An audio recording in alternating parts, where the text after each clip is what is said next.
Point हा होता की नैतिक मूल्ये जे असतात जी मराठी शाळेमधून तुम्हाला शिकायला मिळतील, जसं की शिक्षक पालकांसारखे शिकवतात.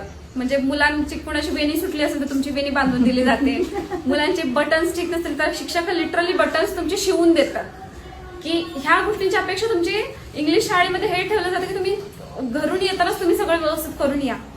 पण ऐनवेळी ग्राउंडवरती काय होत असेल, मुलं तयार होऊनच येतात सगळे, पण काही झालं तर हे शिकवलंही जातं इथे मुलांना.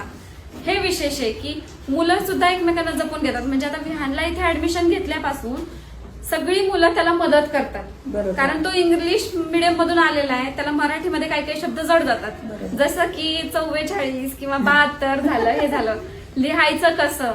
मुलं मदत करतात एकमेकांना. तो घरी आल्यानंतर सांगतो.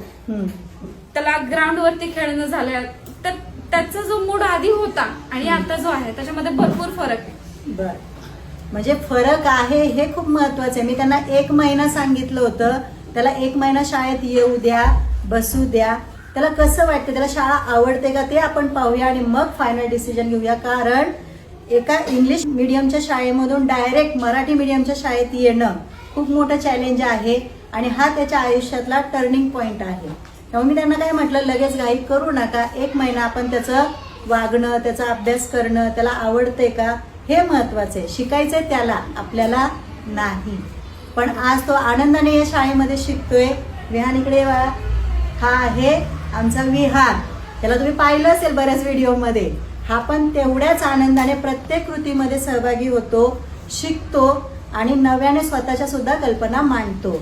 तर कसं वाटतंय बाळा तुला?